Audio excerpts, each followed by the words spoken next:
But then, this is 1976, since then, Rick and Stan have been personally, and whoever has come in contact with this information that understands it, uses it to do exactly that. Because what happens is certain planets can be really supportive of things, and certain planets can be more challenging. And it's not exactly that logical, or hydraulic, but there's lots of correlations that way, and we're going to go right into it. Okay, so let's see. The general principles here are that the outer planets are more potent and tend to be more important as transiting influences. And in general, when you're taking a psychedelic substance, your ego is dissolved or somewhat put in the background, or it's not as in control. And it seems as though what is taking place is you are a more vivid embodiment, first of your natal chart, but then of your transits that you have at that particular time. So where the planets are in the sky at that time, mathematically or geometrically related to where they were when you were born, the energies combine, and qualitatively you can get an understanding of what type of an experience you are having or going to have or have had. Does that make sense? Okay. So in general, you want to choose times to maximize the energy, to support anything that can support intensifying the process, because you're ultimately seeking catharsis. You want transformation. This is on many levels why therapy is taking place. And I guess the caveat with that is, there are certain people's natal charts that are just certain people's psychology that has a lot of armoring. That type of psyche needs more intensity to potentially break through the armoring.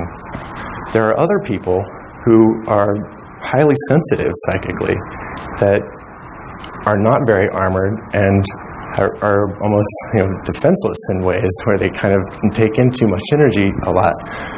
Those types of people don't necessarily need intensifications of energies. They need more subtle levels of energies, especially when they're using substances for their first time. Yes, the first experience tends to be formatively important. Whether or not you have a positive, good experience or a negative one tends to often deeply inform whether or not you're willing to go back into it again. And even it tends to shape the quality of the next experience you have, because you have such a memory of the trauma that took place in the first experience. So in people's first experiences, it's actually more important to be a little more careful with your picking of the transits. I'm giving the 10-minute thing now, so real quick, you want to maximize soft aspects, the trines and sextiles, and you want to minimize the hard aspects. There's caveats to that because Jupiter tends to support everything, and even hard aspects to Jupiter tend to be supportive and positive. And soft aspects to Saturn also tend to be very supportive. Okay, so should I do this? I only have 10 minutes. I'm going to come back to it. So I'm sure most of you are familiar with Alex Gray? No? Yes? Okay. And Rick Doblin, I'm sure. Okay. It turns out they're born within about 24 hours of each other. And it also, Alex Gray has an account of his first LSD experience in his book, The Mission of Art. And in the new book, Acid Test by Tom Schroeder, there's an account of Rick Doblin's first LSD experience. And I know the basic times for when they both happened, so we're going to take a look at that. And we're going to reference the different qualities of experience relative to the different transits they had. Okay. First of all, just real quick, to show how they're similar, obviously every chart is very different. And back to your twins question, it's like the soul is different in every individual. I can go into it deeper later. But what's happened is they're both born with Saturn and Neptune and Mars in a triple conjunction. They're all three together there. And what you get is Mars is like our warrior energy or our quest. Neptune relates to all non-ordinary states of consciousness or mystical experiences or sublime artwork. And Saturn, also Neptune is everything that's not material. It's our imagination, it's our dreams, it's consciousness, the stream and flow of consciousness. Saturn is everything that's physical. It's our bones, it's our skin, it's our skeleton, it's reality, it's consensus reality. Neptune can be real, but it's the real, what we conceive of as real is in our imagination. It might be what you think is real, but what everyone agrees upon as real is Saturn's reality, generally. So they're both born with this, and you can see how they're both warriors in the psychedelic field. In Rick's case, or Alex Gray's case, his book, The Mission of Art, it's all about bringing art, the transcend, into form, bringing it into the physical, and he wants to bring it into the physical to show the sublime of the transcendent or the numinous. The whole principle of his focus of his work is to do that. And then with Rick Doblin, you can see how he's a warrior for psychedelics and trying to get them legalized. Consensus reality. Saturn has to do with law and the rules of things. So you can see that he does this in very serious ways and is trying to get it established. So that's just their natal chart. This is an account of Alex Gray's first LSD experience. At a party, I took LSD for the first time. Sitting with my physical eyes closed, my inner eye moved through a beautiful spiralic tunnel. The walls of the tunnel seemed like living mother of pearl, and it felt like a spiritual rebirth canal. I was in the darkness, spiraling toward the light, the curling space going from black to gray, to which suggested to me the resolution of all polarities as the opposites found a way of becoming each other. My artistic rendering of this event was titled Polar Unity Spiral. Soon after this, I changed my name to Gray as a way of bringing the opposites together.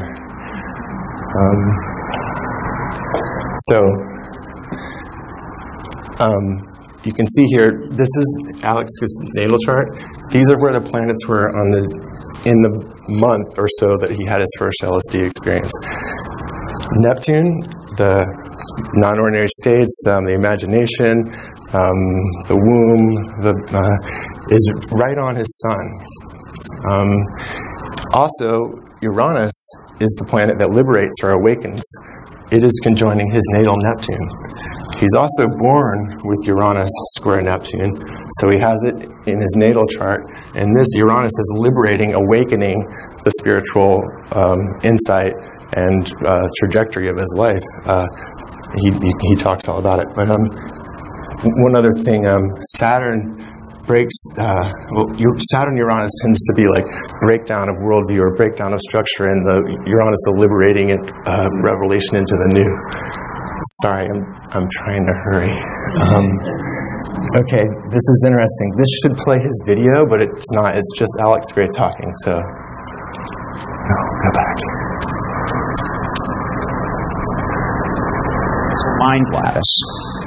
This is an attempt to portray an experience that Allison and I had back on June 3rd, 1976, where he'd taken a massive dose of LSD and entered into an infinite vista of toroidal fountains and drains of light. And it seemed like every being in the universe was one of these balls of light, kind of like a cell in the body of God. It seemed like this was what was really real behind the veil of the material world. It was all made of love. The light was love, and it connected us all. Okay. This is the painting that he painted after that experience. These are the transits he had. It's just a year later. Neptune's still on his sun, but check out where Venus and the sun are in the sky. Venus's beauty how much did he use beauty in that description? Like, and how beauty was with everyone. Another aspect of Jupiter in the sky. Jupiter expands everything it touches. It tends to elevate it and support it. It's also in an opposition to his Mercury and Venus. So like it would be like an expansion of a mental awareness of beauty, and especially with Neptune on the Sun, it's like a sublime sense of beauty and the mystical kind of understanding of the unity of the universe and how everyone is interconnected in that unity. That's Neptune reflects that archetypal understanding of a field of energy in the universe, not a universe of separate individual Saturnian billiard ball parts. Neptune is more of the underlying whole. So, does that make sense? Okay. So, Rick Doblin took LSD at his first couple of weeks in college in Sarasota, Florida, at New College, and I will say this really quickly. Alex Gray and Rick Doblin both had skepticism about taking LSD in their early life. And you actually see that with Saturn Neptune, which they're both born with. Saturn can negate and then negate the transcendent experience. It doesn't want to have the non-ordinary state of experience. It wants to stay grounded and solid and have the ego be strong. So Alex Gray had a lot of depression and stuff, and he decided not to take LSD even though all his friends were, because he was afraid it would worsen his depression. Rick had a friend in school who read One Flew Over the Cuckoo's Nest and had taken LSD, and he had known he had taken LSD, and he was scared of that aspect because later the guy kind of went crazy and ended up killing his wife, I think. So Rick Doblin also had a really suspect relationship to LSD before he tried it. But when he went to New College, it's an amazing place.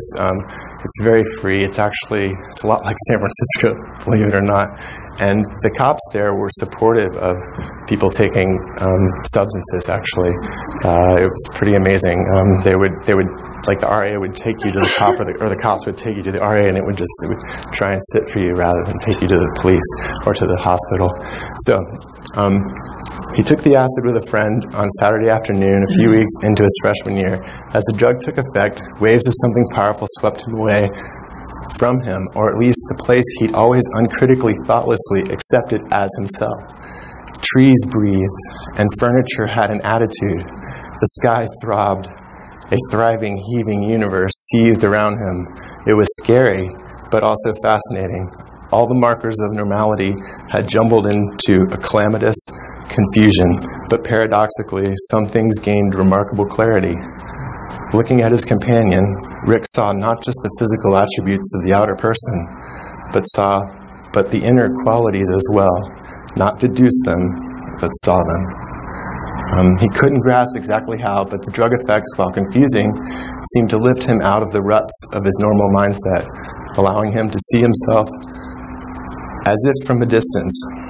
What he saw was a boy still trying to become a man, cut off from his emotions and other people, overdeveloped intellectually and underdeveloped emotionally, fearful of losing control. As disquieting as the vision was, it told him something transformational. He had made himself who he was, and with the assistance of the LSD experience, he could change. His acid trip hadn't been totally easy or pleasant. Some of it still troubled him, but in retrospect, he decided the bad moments had all come when he had resisted the dissolution of the world as he knew it. When he desperately tried to keep control, in the unusual sense of steering in the familiar ruts, LSD had shown him his profound imperfections and offered a tool he believed could potentially help him work them out. But he felt if he could just relax next time, go where the winds from that other world were trying to blow him, something important would happen. In the vibrant, animated universe he inhabited for just a few timeless hours, he believed he glimpsed a richness and range of emotion he'd been missing his entire life.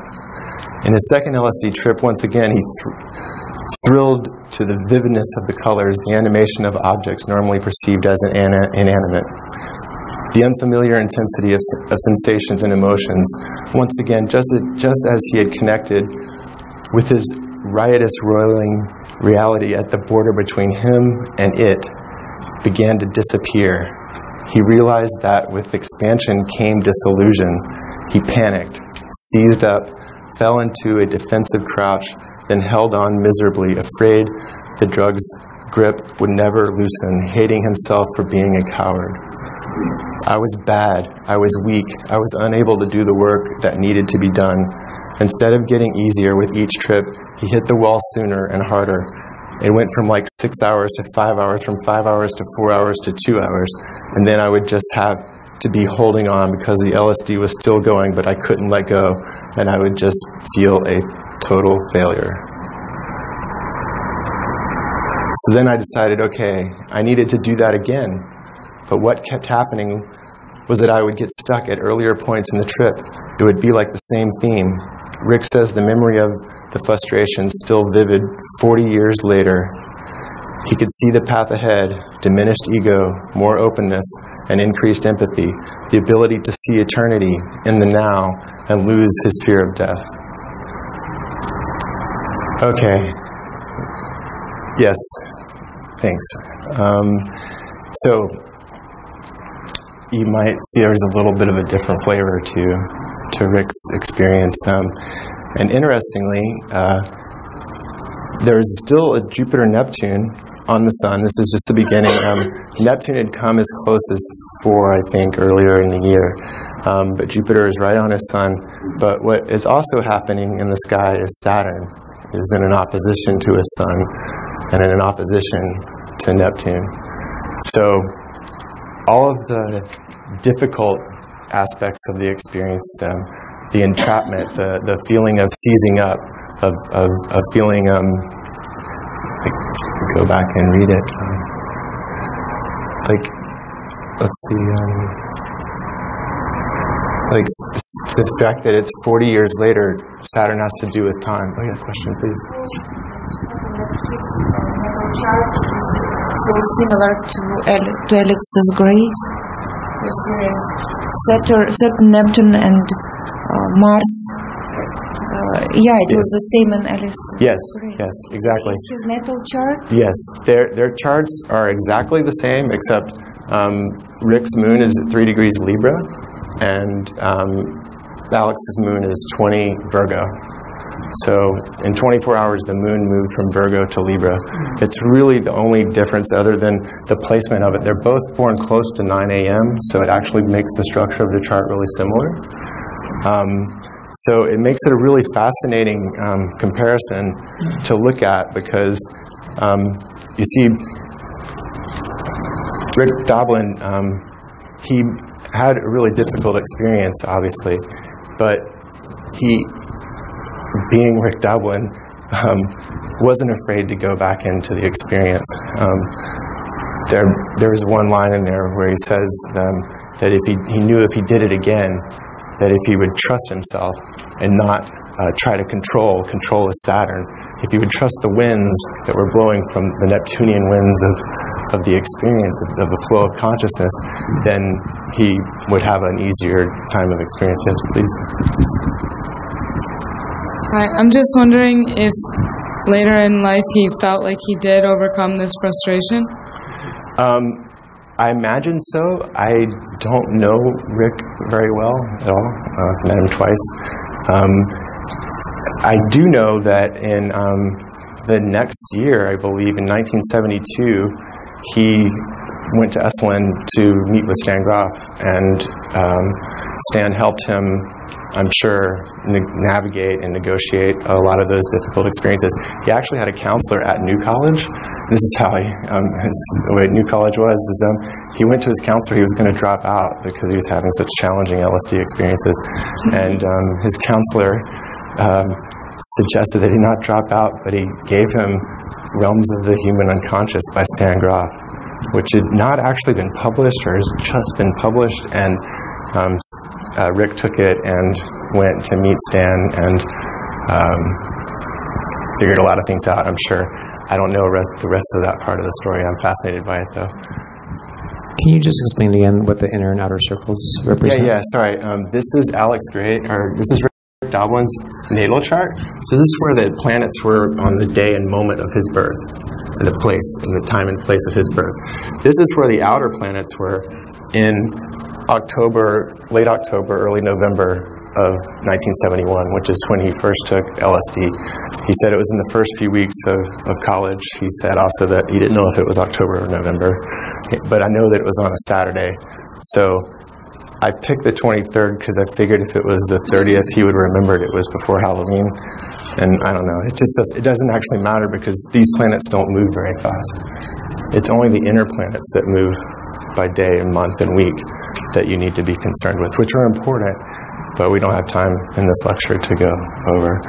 But are there any other questions, or is there something I left out you think that's important? I mean, I guess maybe one thing like that I didn't kind of really emphasize in the beginning, like in any non-ordinary state of consciousness, it's a little bit like I'm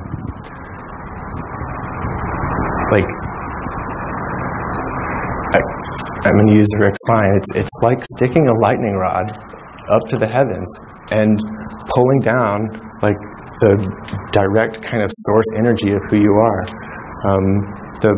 Your natal chart is how your psyche is embedded in the cosmos, and it's following your transits, like where the planets move after your birth, is how your psyche unfolds in time.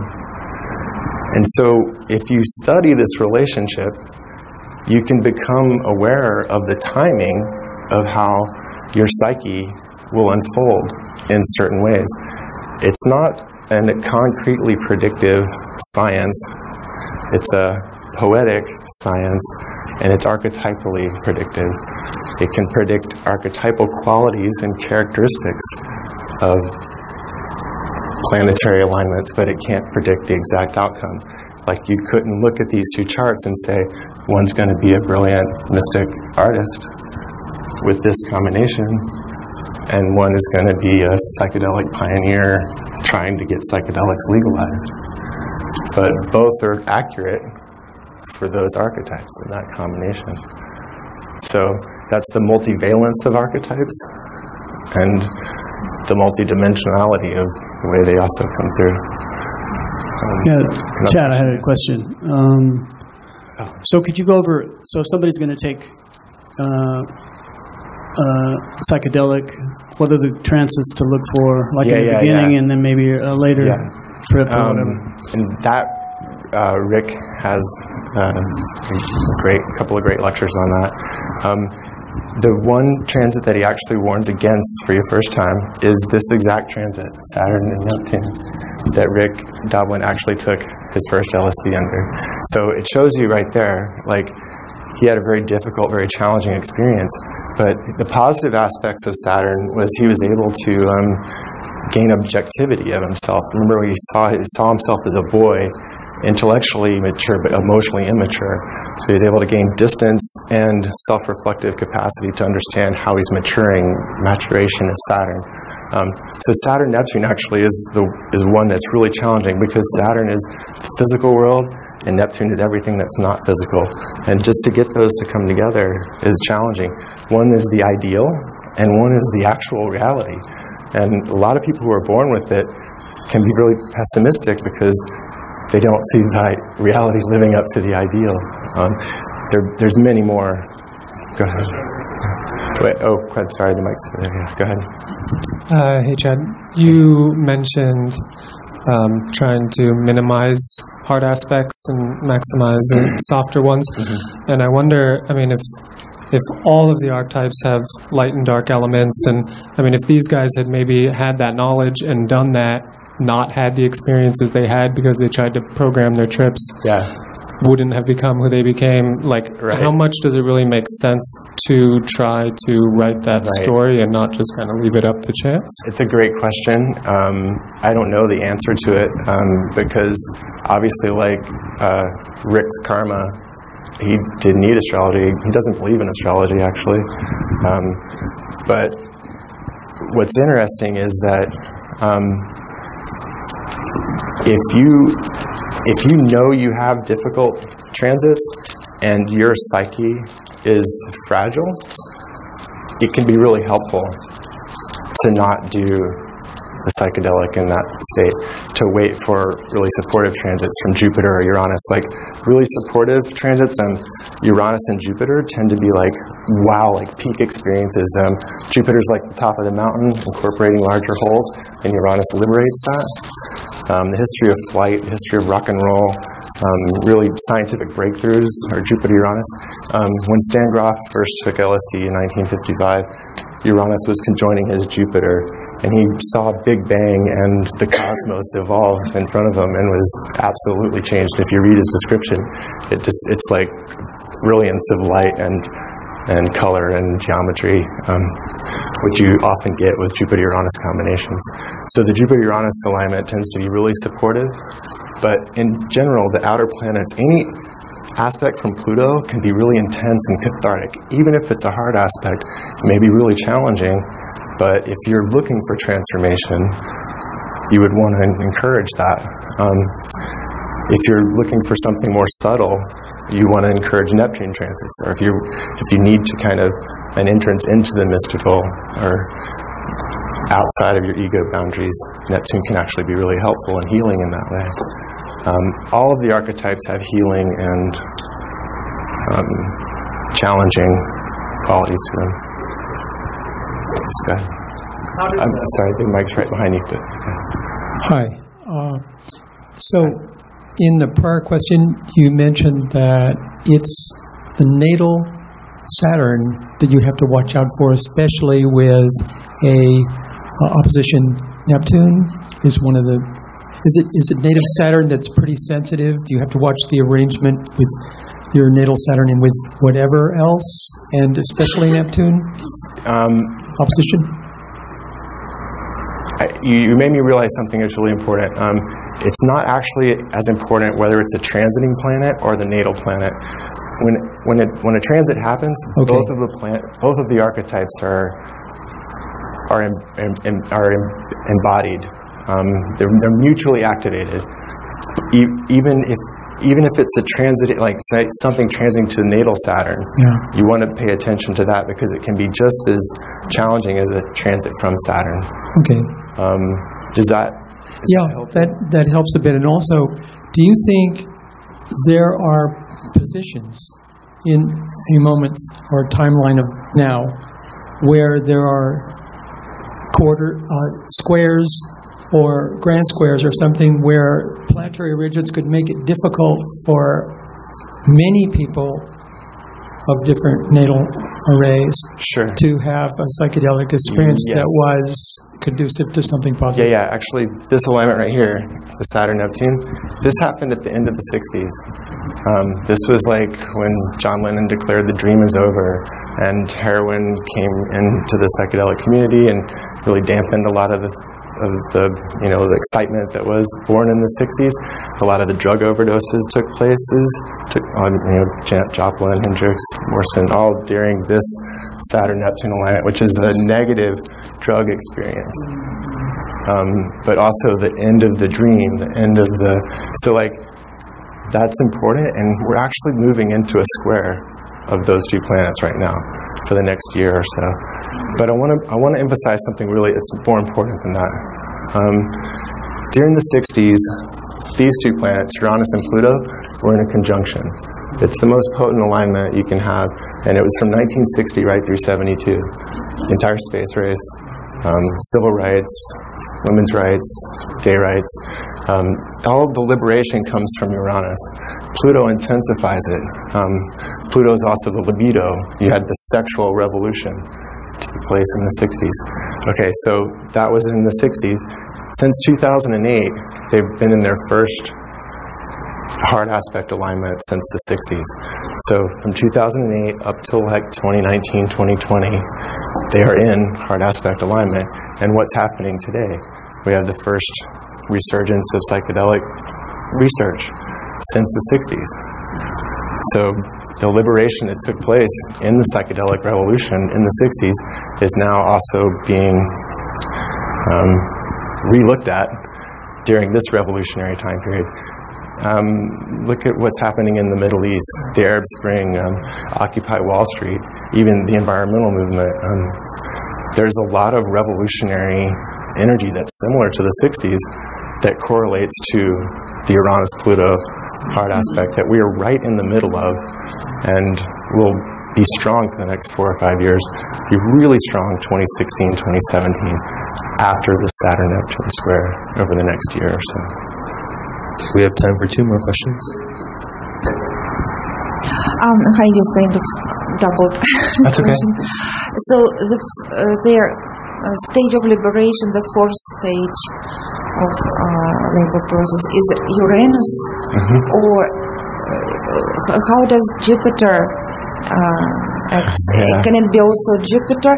And you also hear talking a lot about Jupiter. So is it like both? So they are both kind of. Yeah. So that's a good question.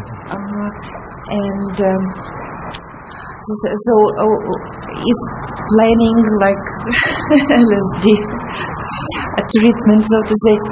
So what do you think? Is it more important to look at natal chart aspects or this outer, like? You always want to start with the natal chart first. I mean, how this current transits right. or in chart, or this like cosmic situation will go. Okay, it's another great question. It's all three. You're most deeply connected to your natal chart first. Your first experience, you might uncover things just within yourself that you've not known about yourself that are just specific. You can correlate specifically to your natal chart. The transits they're activating the natal chart. So, like, depending on what transits you have at that time, different activations will take place. If it's a Jupiter-Uranus, it tends to be an exciting, liberating, rebirth, birthing kind of energy. If it's a tough Saturn transit, it might be a more challenging transit that you might find yourself more in solitude, or in solitary reflection might be best for your experience. Back to you. Go ahead. I'm sorry. Microphone. No. Neptune. Neptune and Jupiter? Good or bad transit according to my natal Neptune or to Uranus?